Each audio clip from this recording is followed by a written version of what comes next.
Welcome back students. तो देखिए, आज की अपनी इस वीडियो में हम क्लास 12th एलिमेंट से एक्सरसाइज 12.7 को पढ़ने वाले हैं। एंड इस एक्सरसाइज के अंदर हम स्केलर ट्रिपल प्रोडक्ट को पढ़ेंगे कि स्केलर ट्रिपल प्रोडक्ट होता क्या है, उसकी जियोमेट्रिकल इंटरप्रिटेशन क्या होती है, किस तरीके से तीन वेक्टर्स का स्केलर ट्रिपल प्रोडक्ट निकाला जाता है। तो सबसे पहले हम देखते हैं कि स्केलर ट्रिपल प्रोडक्ट क्या होता है हमारा।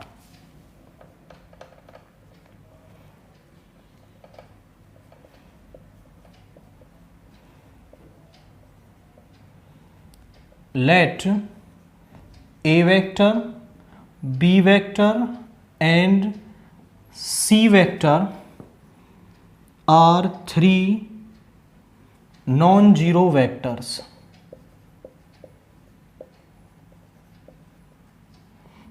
Then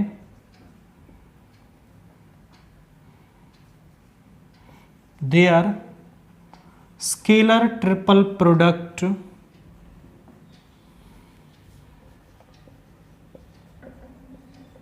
is denoted by A dot. तो उनका जो स्केलर ट्रिपल प्रोडक्ट है उसको हम डिनोट कैसे करेंगे? पहले वेक्टर को लेंगे डॉट बी क्रॉस सी। तो स्केलर ट्रिपल प्रोडक्ट को इस तरीके से डिनोट किया जाएगा, ए डॉट बी क्रॉस सी। इसको हम एक दूसरे तरीके से भी नोटेट कर देते हैं, is also written as, brackets लगाएंगे, पहला वेक्टर, दूसरा वेक्टर, तीसरा वेक्टर। तो इसका मतलब भी क्या है हमारा, ए डॉट बी क्रॉस सी है। तो दोनों ही तरीके से स्केलर ट्रिपल प्रोडक्ट को हमारा लिखा जाता है। अब हम देखते हैं इसकी geometrical interpretation. Geometrical interpretation of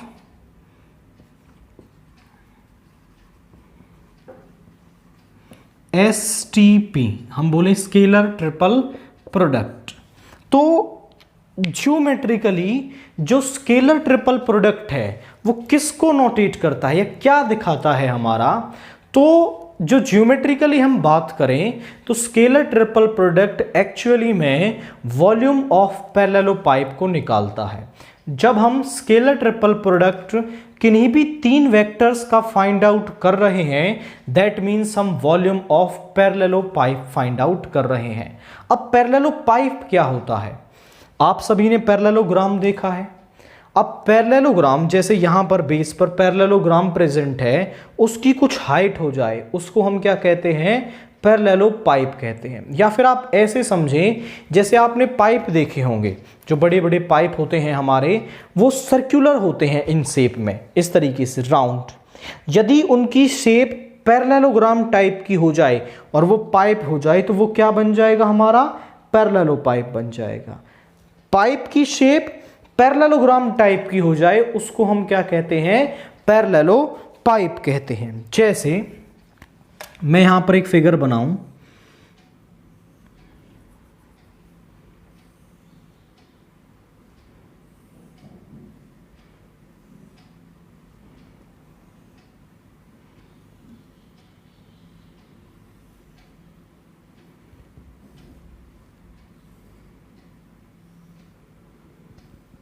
ये एक पैरेललोपाइप है जिसका ये बेस है, ठीक है।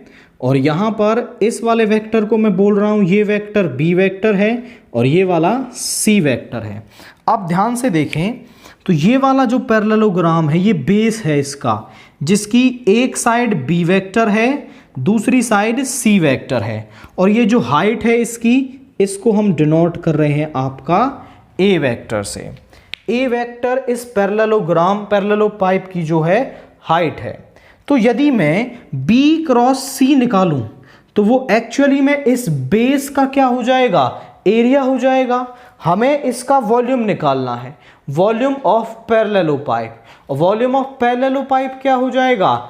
लेंथ जो है वो नीचे बेस रेक्टेंगुलर है हमारा, तो एरिया निकाल लें उसको हाइट से मल्टीप्लाई कर देंगे तो वॉल्यूम हमें मिल जाएगी। और जो इस पैरेललोग्राम का बेस है उसका एरिया हम निकाल सकते हैं। एरिया ऑफ पैरेललोग्राम वो क्या हो जाएगा, B क्रॉस C का मॉड्यूलस। दो एडजेसेंट साइड्स का क्रॉस प्रोडक्ट, उसका मॉड्यूलस बेस वाली साइड का क्या हो गया है, एरिया हो गया है। अब आप ध्यान से देखें तो ये जो A वेक्टर है, ये हाइट हमें नहीं पता, मैं यहां पर एक B cross C vector define कर रहा हूं। ये वाला जो वेक्टर है वो क्या है, B क्रॉस C, एक ऐसा वेक्टर जो B और C दोनों पर ही नॉर्मल है। अब यहां पर यदि मैं इस A वेक्टर का इस वाले वेक्टर पर प्रोजेक्शन निकाल लूं तो मुझे ये A वेक्टर मिल जाएगा। आई रिपीट, इस A वेक्टर का हम इस नॉर्मल पर जो B क्रॉस C है इस पर प्रोजेक्शन निकाल लें तो हमें ये A वेक्टर मिल जाएगा यहां पर। तो हम यही करने वाले हैं, projection of A vector on B cross C। अब ध्यान से समझें, यदि मुझे A वेक्टर का प्रोजेक्शन निकालना हो ऑन B वेक्टर तो फॉर्मूला क्या होता है, A डॉट B और जिस पर निकाल रहे हैं उसका मॉड्यूलस, और यदि B का A पर निकालेंगे तो B डॉट A और नीचे A वेक्टर का मॉड्यूलस, जिस पर निकाल रहे हैं उसका मॉड्यूलस नीचे, इसका इस पर निकाल रहे हैं तो A vector dot B cross C upon B cross C का मॉड्यूलस।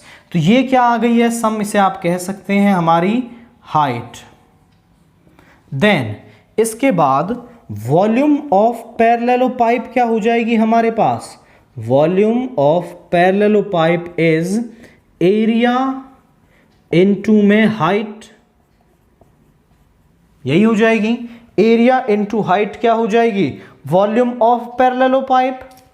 और इसका जो एरिया है वो ये है हमारे पास, B vector cross C vector का मॉड्यूलस इनटू, और हाइट ये आई है हमारे पास A vector dot B cross C और नीचे है B क्रॉस C का मॉड्यूलस। अब ये वाली टर्म सेम है, एक दूसरे से कैंसिल हो जाएगी, तो हमारे पास क्या बचा है, volume of parallelepiped is A vector dot B cross C। तो जब हम तीन वेक्टर्स का स्केलर ट्रिपल प्रोडक्ट निकालेंगे तो वो एक्चुअली में क्या रिप्रेजेंट करता है, हमारा वॉल्यूम ऑफ पैरेललोपाइप को रिप्रेजेंट करता है। तो हमने देखा कि ज्योमेट्रिकली जो STP है, स्केलर ट्रिपल प्रोडक्ट है, वो एक्चुअली में वॉल्यूम ऑफ पैरेललोपाइप को रिप्रेजेंट करता है।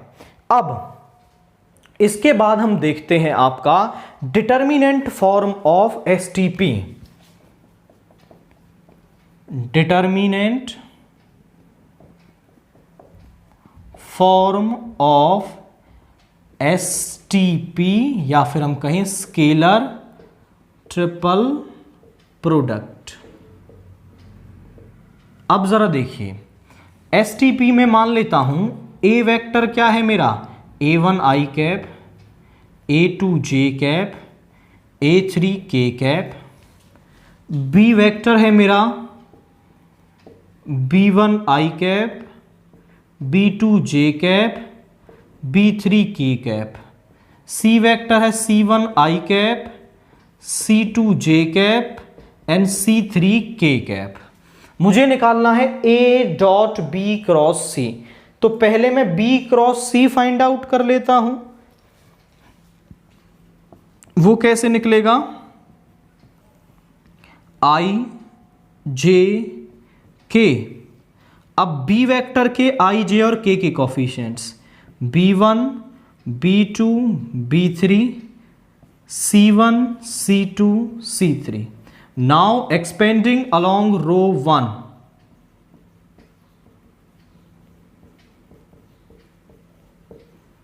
तो क्या आ गया हमारे पास, I कैप इस रो इस कॉलम को छोड़ेंगे B2C3 minus C2B3 minus J cap, इस रो इस कॉलम को छोड़ेंगे B1C3 minus C1B3 plus K cap, इस रो इस कॉलम को छोड़ेंगे C2B1 माइनस C1B2। ये आ रहा है हमारे पास B क्रॉस C, और इसका डॉट प्रोडक्ट करना है मुझे A वेक्टर के साथ। सो A vector dot B cross C। Simply क्या करते हैं, जब हम डॉट प्रोडक्ट फाइंड आउट कर रहे हैं तो I वाले कंपोनेंट की I वाले कंपोनेंट से, J वाले की J वाले से और K वाले की K वाले से हम मल्टीप्लाई करते हैं। तो यहां पर इसकी मल्टीप्लाई इससे होगी तो यहां आ जाएगा A1 B2C3 माइनस C2B3, और ये है माइनस की ये टर्म प्रेजेंट है क्योंकि J तो प्लस का है, तो माइनस की इस टर्म की A2 से मल्टीप्लाई होगी तो minus A2 B1C3 minus C1B3। यहां पर ये वाली जो टर्म है इसकी A3 से A3 C2B1 माइनस C1B2, ये आ गया हमारे पास A dot B cross C। तो यहां पर आप इस टर्म को थोड़ा ध्यान से देखें तो ये किसका डिटर्मिनेंट एक्सपेंशन है, ये A1 A2 A3 B1 B2 B3 C1 C2 C3, इसका ही क्या है, डिटर्मिनेंट एक्सपेंशन है। क्योंकि देखो हम रो 1 के अलोंग एक्सपेंड करेंगे A1, इस रो इस कॉलम को छोड़ेंगे C3B2 और C2B3। तो आप इस तरीके से फाइंड आउट करें या फिर तीनों वेक्टर्स की वैल्यू यहां इस डिटर्मिनेंट में पुट कर दें तो भी आपको क्या मिल जाएगा, स्केलर ट्रिपल प्रोडक्ट मिल जाएगा। तो सिंपली जब हमें scalar triple product find out करना है तो हम यहां पर पहले इस वेक्टर के i j और k के कोफिशिएंट्स, दूसरे वाले वेक्टर के i j और k के कोफिशिएंट्स, तीसरे वाले वेक्टर के i j और k के कोफिशिएंट्स को इस डिटर्मिनेंट में रखेंगे और इसको सिंपली एक्सपेंड करते ही हमें क्या मिल जाएगा, हमारा स्केलर ट्रिपल प्रोडक्ट मिल जाएगा।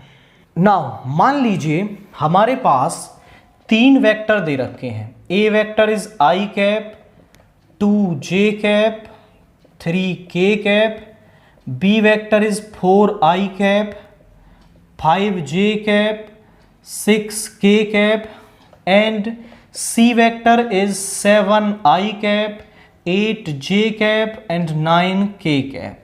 और मुझे निकालना है a dot b cross c। तो कैसे निकालते हैं हम उसको, हम यहां पर इस डिटर्मिनेंट के अंदर पहले वाले वेक्टर के i j और k के कोफिशिएंट्स को रखेंगे तो वो आ गए 1 2 3। दूसरे वाले वेक्टर के i j और k के कोफिशिएंट्स 4 5 6।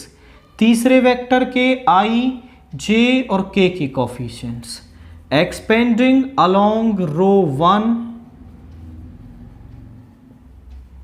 तो क्या आ गया हमारे पास 1, इस रो इस कॉलम को छोड़ेंगे 9 5 जा 45 माइनस 48 माइनस 2, इस रो इस कॉलम को छोड़ेंगे 9 4 जा 36 माइनस 7 6 जा 42 प्लस 3 इंटू इस रो इस कॉलम को छोड़ेंगे 8 4 जा 32 माइनस 35, यहां से आ रहा है माइनस का 3, यहां से माइनस का 6 और माइनस 2 से मल्टीप्लाई होके प्लस का 12, माइनस 3 इंटू 3 इज माइनस 9, यहां आ गया 12 minus 12 is 0। So a dot b cross c जो है वो हमारे पास क्या आ रहा है, हमारा 0 आ रहा है। मतलब सिंपली जब भी हमें किन्हीं भी तीन वेक्टर्स का STP फाइंड आउट करना हो तो हम यहां पर इस डिटर्मिनेंट के अंदर वैल्यू रखेंगे, इसको एक्सपेंड करते ही हमें क्या मिल जाएगा, हमारा यहां पर स्केलर ट्रिपल प्रोडक्ट की वैल्यू यहां पर हमें मिल जाएगी। अब हम कुछ स्केलर ट्रिपल प्रोडक्ट्स की प्रॉपर्टीज पढ़ेंगे, जो प्रॉपर्टीज यहां से निकल के आती हैं, जो सिंपली क्वेश्चंस में यूज होती हैं। तो अब हम देखते हैं एसटीपी की प्रॉपर्टीज। प्रॉपर्टीज क्या कहती हैं? सबसे पहली प्रॉपर्टी नंबर 1, इफ द, या फिर हम कहें द वैल्यू ऑफ, मैं स्केलर ट्रिपल प्रोडक्ट को एसटीपी लिख रहा हूं, आपको उसे स्केलर ट्रिपल प्रोडक्ट ही लिखना है। The value of STP is not changed if the cyclic order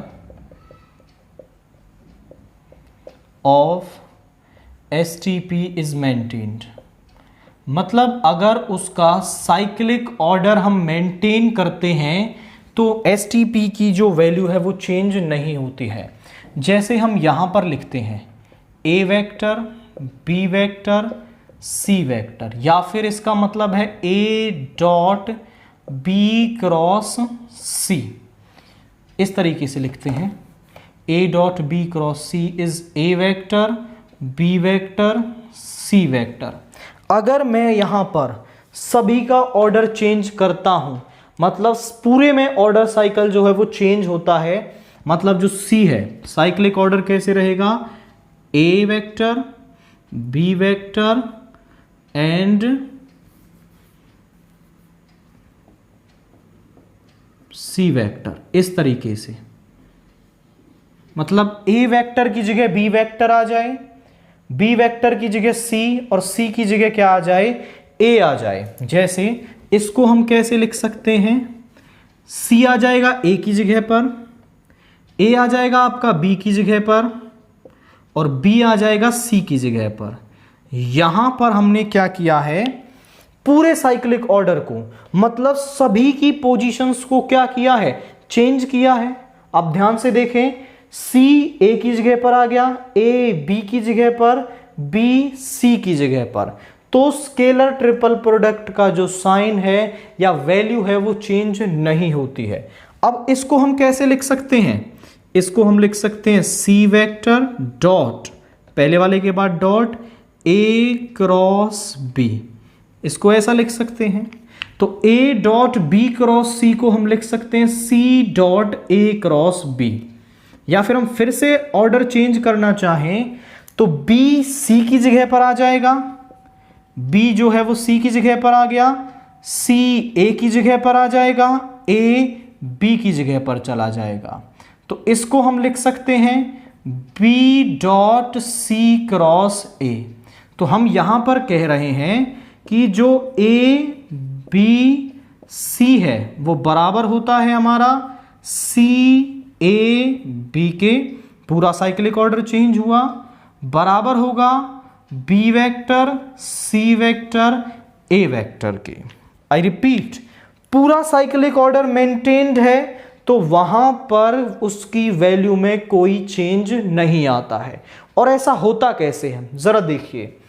अगर मैं इसको, जैसे हमने लास्ट में ही माना है अभी, इसको डिटर्मिनेंट फॉर्म में लिखना चाहूं तो वो आ जाएगा A1 A2 A3 B1 B2 B3 C1 C2 C3। और इसको लिखना चाहें तो ये क्या बन जाएगा हमारा, देखो पहले C है तो C1 C2 C3, फिर A है A1 A2 A3, फिर B है।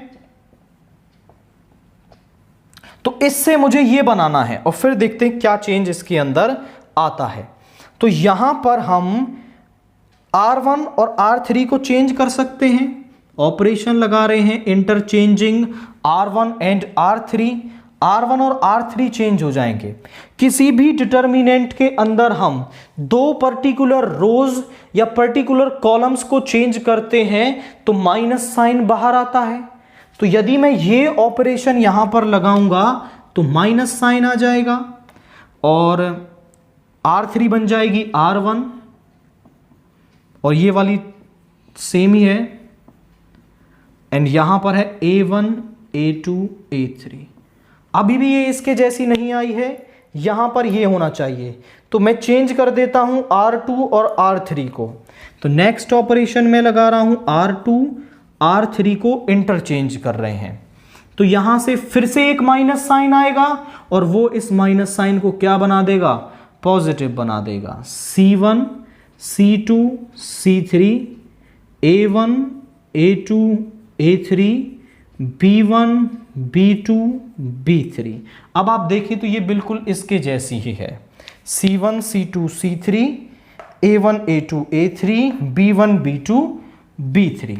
तो हमें आपको समझ में आया कि इस डिटर्मिनेंट फॉर्म से क्लियर हुआ है कि भाई देखो, अगर पूरा ऑर्डर मेंटेन्ड है, मतलब 2 बार चेंज हो रहा है और 2 बार माइनस साइन अंदर से आएगा और वो उसको क्या बना देगा, पॉजिटिव बना देगा। तो मतलब जब भी पूरा साइक्लिक ऑर्डर मेंटेन्ड रहता है तो वहां पर कोई माइनस साइन या फिर आप कहें कि वहां पर कोई भी वैल्यू जो है वो चेंज नहीं होती है। तो हम इनको इस तरीके से चेंज कर सकते हैं, सिंपली C को A की जगह, A को B की जगह, B को C की जगह, या फिर इस तरीके से हम इसको चेंज करेंगे।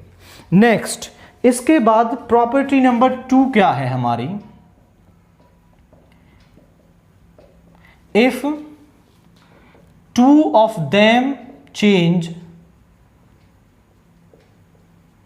then there will be a change of sign। तो वहां पर चेंज ऑफ साइन होगा। मतलब क्या है, अभी तक पूरे तीनों के तीनों चेंज हो रहे थे, अब ऐसी कंडीशन बन जाए कि हम केवल 2 को चेंज करें तो क्या होगा वहां पर, तो वहां पर हमारा नेगेटिव साइन आएगा। जैसे मैं यहां पर लिख रहा हूं A dot B cross C, यानी कि A vector B vector C vector, और मैं यहां B और C की पोजीशन को चेंज कर दूं तो यहां आएगा माइनस साइन, C और B। अब आप यहां पर डिफरेंस देखिए, A वेक्टर अपनी पोजीशन पर फिक्स है, केवल B और C की पोजीशन को हमने चेंज किया है तो यहां पर आया है माइनस साइन। और ऐसा क्यों हुआ है उसको भी देखिए, इसको डिटर्मिनेंट फॉर्म में हम लिखते हैं तो ये बनेगा A1 A2 A3 B1 B2 B3 C1 C2 C3। और अब मैं यहां पर ऑपरेशन लगा रहा हूं, R2 और R3 को इंटरचेंज कर रहे हैं, तो यहां पर माइनस साइन आ जाएगा। जब 2 रो या कॉलम को चेंज करेंगे तो माइनस साइन आएगा। A1 A2 A3 C1 C2 C3 B1 B2 B3। और आप इस डिटर्मिनेंट को ध्यान से देखें तो ये किसका डिटर्मिनेंट एक्सपेंशन है, इस वाले STP का क्या है, डिटर्मिनेंट एक्सपेंशन है। तो इसको हम लिख सकते हैं माइनस, पहले है A वेक्टर, फिर है C वेक्टर, फिर है हमारा B वेक्टर। तो आपको समझ में आया कि जब हम केवल 2 को इंटरचेंज करेंगे तो वहां पर हमारा क्या है, एक माइनस साइन आएगा। आई रिपीट द प्रॉपर्टीज, अगर पूरा साइक्लिक ऑर्डर मेंटेन्ड रहता है तो वहां पर कोई भी चेंज ऑफ साइन नहीं होगा, और यदि वहां पर ऑर्डर में केवल 2 को चेंज किया जाता है तो वहां पर एक चेंज ऑफ साइन हमें दिखाई देगा, या फिर हम कह सकते हैं कि जो वहां पर वैल्यू है वो नेगेटिव हो जाएगी। थर्ड प्रॉपर्टी क्या कहती है हमसे, the value of scalar triple product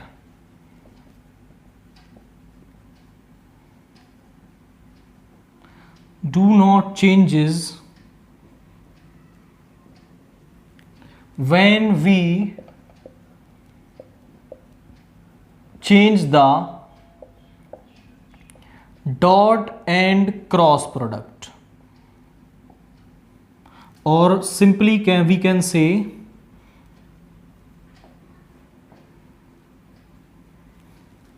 simply we can say dot and cross product can be changed। जो डॉट और क्रॉस प्रोडक्ट हैं उनको चेंज किया जा सकता है। जैसे मुझे यहां पर दे रखा है a dot b cross c, तो डॉट और क्रॉस की पोजीशन को मैं बदल सकता हूं। क्रॉस यहां जाएगा, डॉट यहां जाएगा, ये बराबर हो जाएगा a cross b dot c, जिसका मतलब है इसको ऐसे भी लिख सकते हैं c dot a cross b। तो डॉट और क्रॉस की पोजीशन को बदलने पर उसमें कोई चेंज नहीं आता है वैल्यू के अंदर। ऐसा होता कैसे है जरा देखिए। इसको मैं लिख सकता हूं a vector, b vector, c vector. अगर हम यहां पर पूरा साइक्लिक ऑर्डर चेंज कर देते हैं, c एक ही जगह पर आ जाएगा, यहां पे आ गया c वेक्टर, ये यहां पे आ गया a वेक्टर, यहां पे ये आ गया b vector.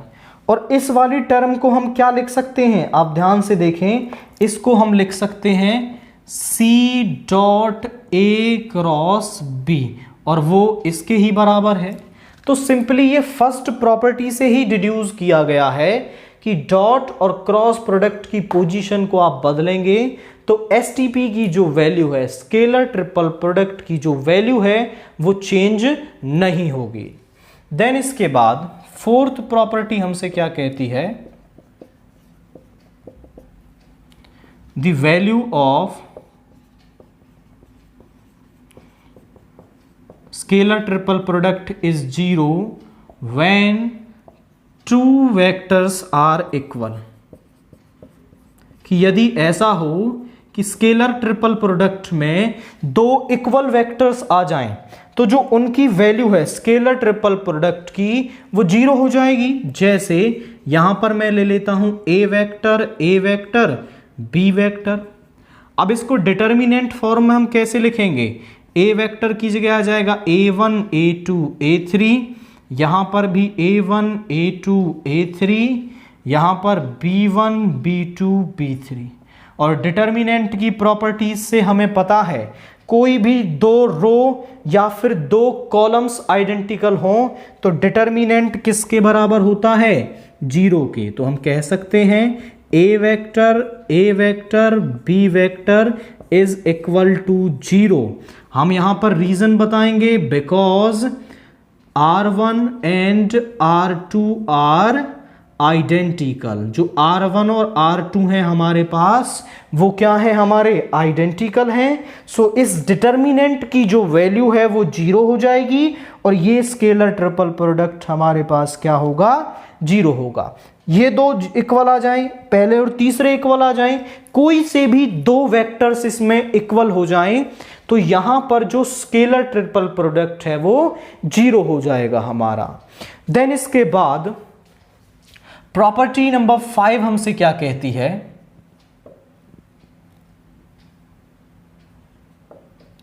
The value of scalar triple product is 0 when two vectors, या फिर हम बोले व्हेन एनी टू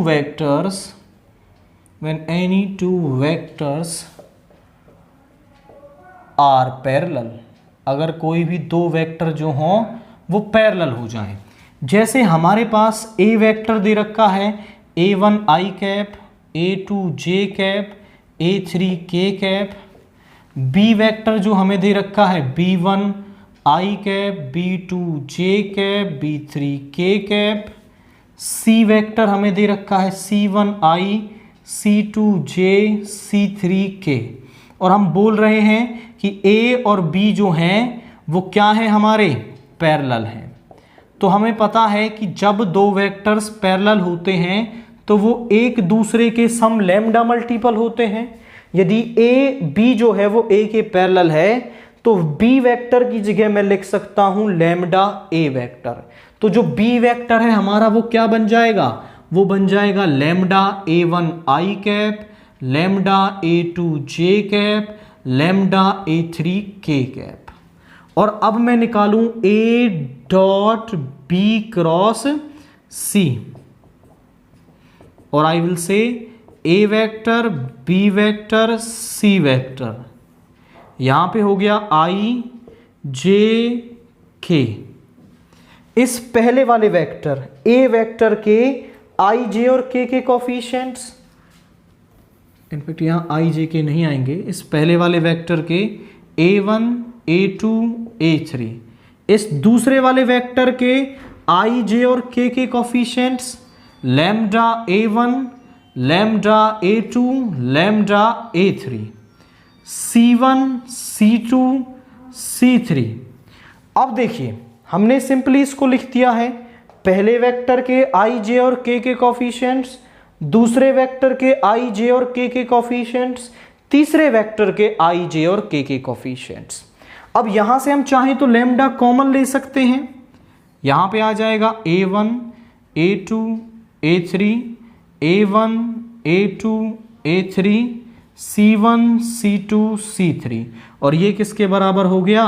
0 के, because R1 and R2 are identical, क्योंकि जो R1 और R2 हैं वो आइडेंटिकल हैं। तो हम कह सकते हैं कि जब दो पैरेलल होंगे तो वो सम लैम्डा मल्टीपल होंगे, वो लैम्डा वहां से कॉमन आ जाएगा, और जब दो वेक्टर्स पैरेलल होंगे तो जो स्केलर ट्रिपल प्रोडक्ट की वैल्यू है उनकी वो क्या रहेगी? हमारी 0 रहेगी। सिंपली आपको ये प्रॉपर्टी मेमोराइज्ड रखनी है।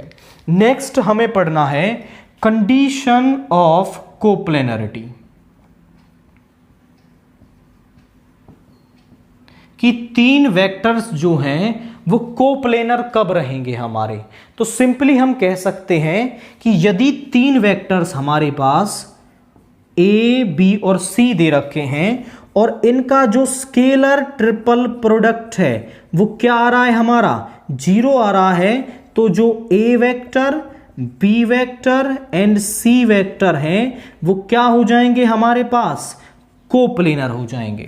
तो सिंपली जब हमें तीन वेक्टर्स को कोप्लेनर शो करना हो तो हम उनके स्केलर ट्रिपल प्रोडक्ट को 0 दिखाएंगे, और जैसे ही स्केलर ट्रिपल प्रोडक्ट 0 होगा हम बोल देंगे कि जो तीनों वेक्टर्स हैं हमारे वो क्या हैं? कोप्लेनर हैं। Next, coplanarity of 4 points. यदि ऐसा हो कि हमें 4 पॉइंट्स के पोजीशन वेक्टर्स दे रखे हों A, B, C और D, और मुझे इन्हें कोप्लेनर दिखाना हो, तो हम क्या करते हैं? एक पॉइंट को फिक्स करते हैं और उसकी सबसे वेक्टर निकाल लेते हैं।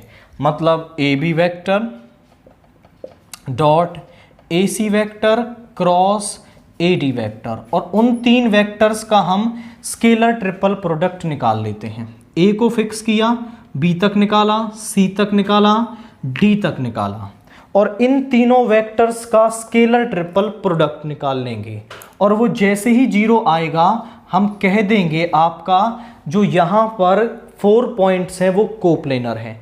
आई रिपीट, आप कोई से भी पॉइंट को फिक्स कर सकते हैं। यहाँ पर B को फिक्स कर लें, BA BC BD, ऐसे कर सकते हो। C को फिक्स कर लो, CA CB CD, ऐसे कर लोगे, और उनका स्केलर ट्रिपल प्रोडक्ट निकालोगे तो वैल्यू 0 आएगी, और फिर हम कह पाएंगे कि जो चारों पॉइंट्स हैं वो क्या है? हमारे पास कोप्लेनर है।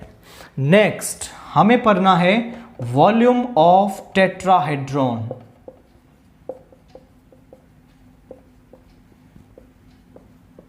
एक टेट्राहेड्रॉन दे रखा है हमें। टेट्राहेड्रॉन कैसा होता है जरा देखिए, ये एक ट्रायंगल है, यहां पर कोई पॉइंट है, और यहां ऊपर की तरफ भी इसमें क्या बन रहे हैं? ट्रायंगल्स बन रहे हैं।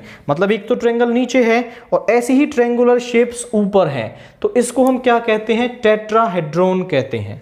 इसमें 4 पॉइंट है हमारे पास, A B, या फिर हम बोले A B C D।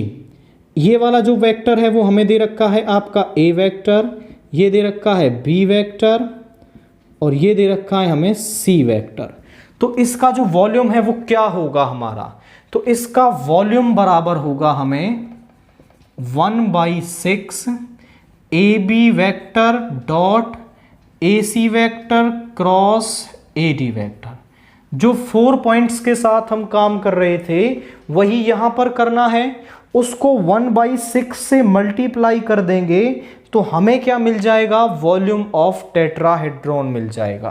केवल इन 3 साइड्स का क्या करना है, हमें STP फाइंड आउट करना है। उसको 1/6 से मल्टीप्लाई करते ही हमें क्या मिल जाएगा, वॉल्यूम ऑफ टेट्राहेड्रॉन मिल जाएगा। तो इसके साथ हमने एक्सरसाइज 12.7 में यूज होने वाले बेसिक को पढ़ लिया है और इतना ही बेसिक सफिशिएंट है हमारा इस एक्सरसाइज को करने के लिए। तो अब हम देखते हैं आपकी एक्सरसाइज 12.7। इसका सबसे पहला क्वेश्चन हमें क्या दे रखा है, find A.B cross C if A, B और C हमें 3 वेक्टर्स दे रखे हैं। क्वेश्चन नंबर 1 का फर्स्ट पार्ट, A वेक्टर हमें दे रखा है 2i cap minus 3j cap और k कैप नहीं दे रखा, मतलब 0k कैप। B वेक्टर हमें दे रखा है i cap plus j cap minus k cap.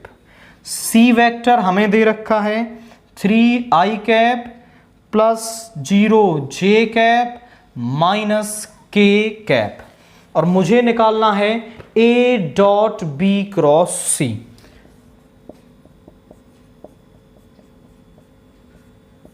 तो यहां पर पहले A वेक्टर के i, j और k के कोफिशिएंट्स वो हैं 2, -3, 0।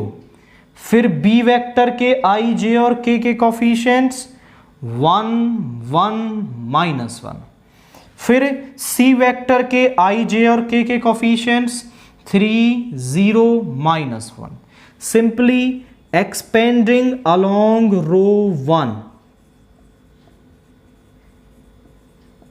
क्या हो गया हमारे पास 2 इंटू इस रो, इस कॉलम को छोड़ेंगे -1, -0। यहां माइनस आएगा और ये पहले से माइनस का है तो प्लस का बन जाएगा।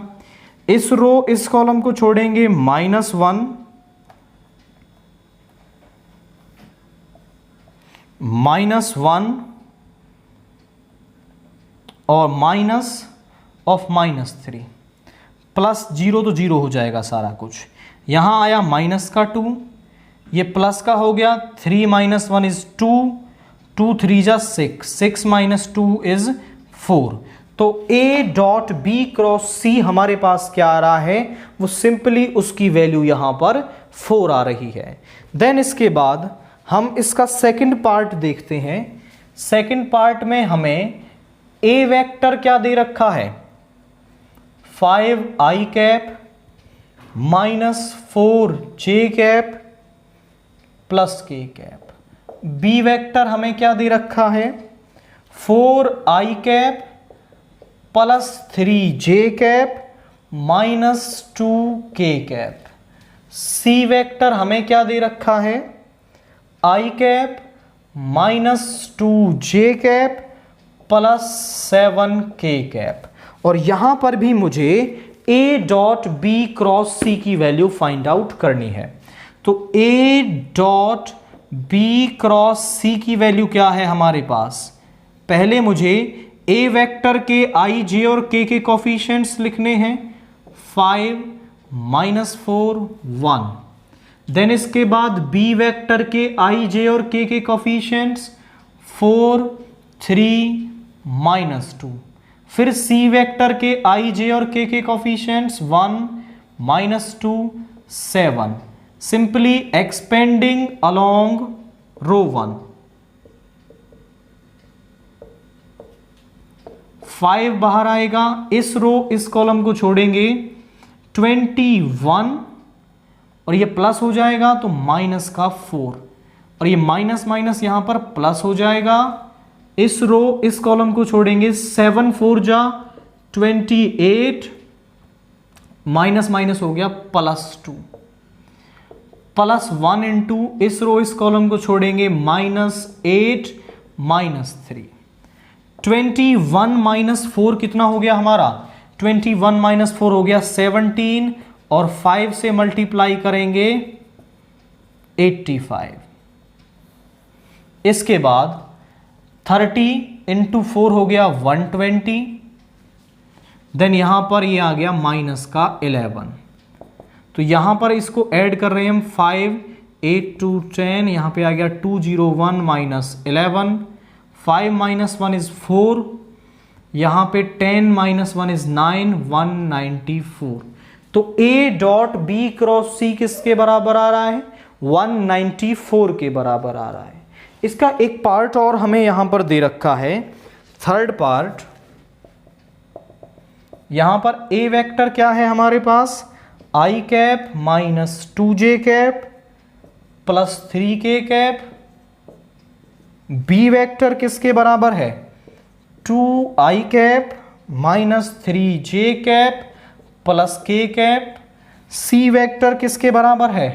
3i cap plus j cap minus 2k cap. ये हमें a, b और c की वैल्यू दे रखी है। हमें सिंपली निकालना है a dot b cross c।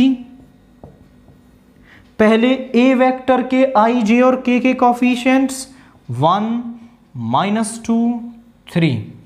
फिर b वेक्टर के i, j और k के कॉफिशिएंट्स 2, -3, 1। फिर c वेक्टर के i, j और k के coefficients 3, 1, -2। Simply expanding along row 1 बाहर आएगा, इस रो इस कॉलम को छोड़ेंगे 6 -1, ये प्लस का 2 हो गया। इस रो इस कॉलम को छोड़ेंगे -4